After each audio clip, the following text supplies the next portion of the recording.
2025 was full of surprises for India's foreign policy. Just when things seemed stable, everything changed so fast. Donald Trump came back as the US president, oil prices dropped.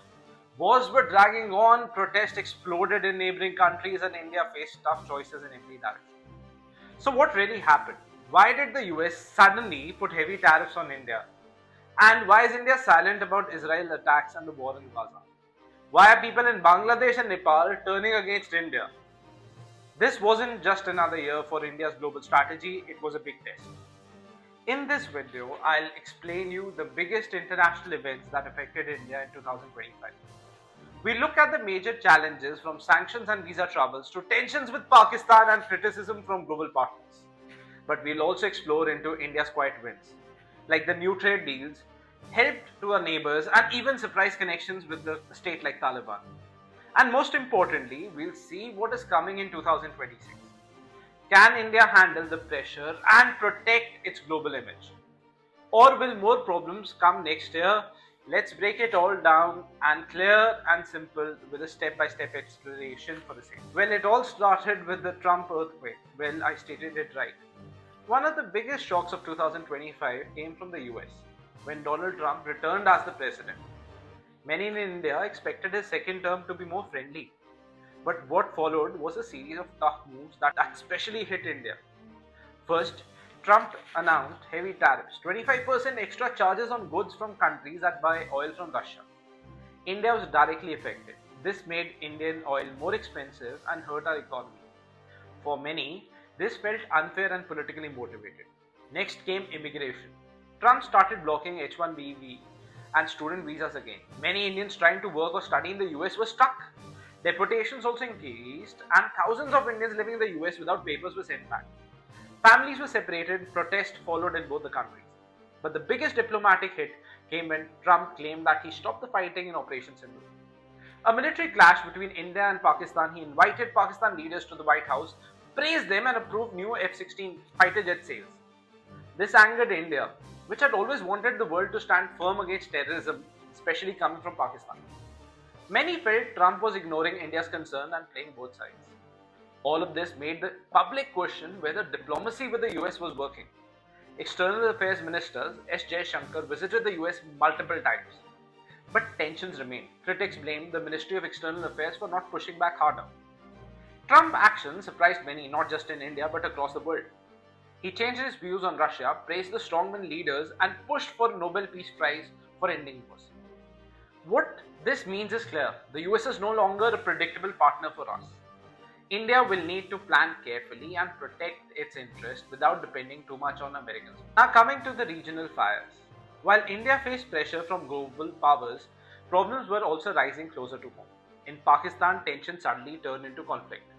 The Pakistan military and the Indian forces exchanged fire during Operation Sindoor, and once again the peace between the two nations was broken. Trump's intervention and support to Pakistan made things worse for India's position. In Nepal, a wave of Gen Z protests brought down the government. Young people were angry about unemployment, corruption, and rising inequality. But the frustration also turned against India, blaming it for interfering too much in Nepali politics. Social media was full of anti-India messages. In Bangladesh, mob violence broke out when a right-wing leader was killed. Rumors spread fast, and many people blamed India for the unrest. Protests turned violent, and Indian businessmen and Hindu workers were also targeted. These events raised serious questions about India's neighbor first policy, a strategy that focuses on building strong ties with nearby countries. Now, if neighbors are turning angry, is the policy really working? India did send aid and try to calm things down, but many experts say that the government didn't respond quickly enough. Regional friendships are key to India's security, and 2025 showed how easily they can be damaged by mistrust and misinformation. Coming to the global flashpoints of 2025. 2025 wasn't just about India's neighbors or the US. The whole world was on edge. The best example is the war in Ukraine continued for the fourth year. This time, India faced real trouble. A joint venture between India and Russia, known as the Naira Energy, was hit with new sanctions from the US, UK, and the EU. It became harder and riskier for India to buy Russian oil. This hurt trade and raised energy costs back home. In the Middle East, Israel kept bombing Gaza. Over 70,000 people were killed, including many children. A US-backed ceasefire finally brought some peace, but the damage was massive. India didn't criticize Israeli actions, especially after Israel attacked Iran in June. The silence upset countries like Iran, which are India's partners in BRICS and SCO.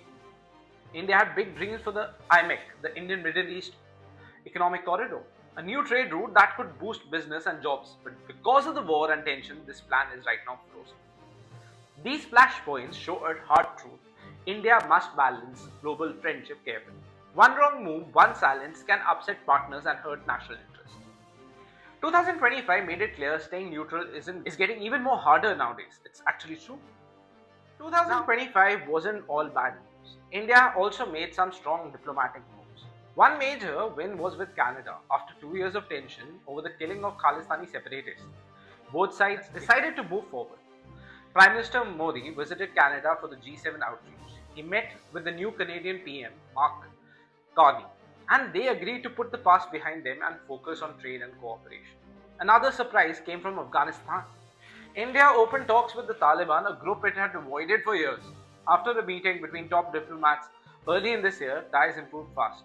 The Taliban foreign minister visited Delhi in October and got a warm welcome.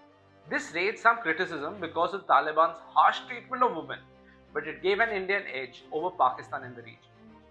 India also worked to fix its ties with China. After years of border tension, both sides reopened the Kailash Mansarovar pilgrimage and restarted sharing water data. This helped cool things down. And in the region, India built stronger bonds with both Bhutan, Maldives and Sri Lanka. After deadly cyclone in Sri Lanka, India gave $450 million in aid, a move that earned deep respect. While politics caused problems, trade talks again gave India a bit of hope. India signaled important bilateral agreements with the UK, Oman and New Zealand. These deals aim to reduce tariffs, make exports easier and boost jobs. After years of delays, these agreements showed India can still get things done. But the big deals are still pending. Talks with the US, European Union, Australia, ASEAN and the Gulf nations continued throughout the year. India is trying to get better terms from its service sector, especially the IT and healthcare. One major goal has been the India-EU Free Trade Agreement. EU leaders are expected to be in India during the Republic Day in January 2026. And the hope is that the deal will be signed there. India is also pushing for access to rare minerals and nuclear technology. Discussions with Canada, Australia and African countries are ongoing. These resources are vital for India's energy future. The government also wants to build strong tech partnerships, especially around artificial intelligence. India is hosting a global AI summit in February 2026 with leaders from France and Japan and other key nations expected to attend.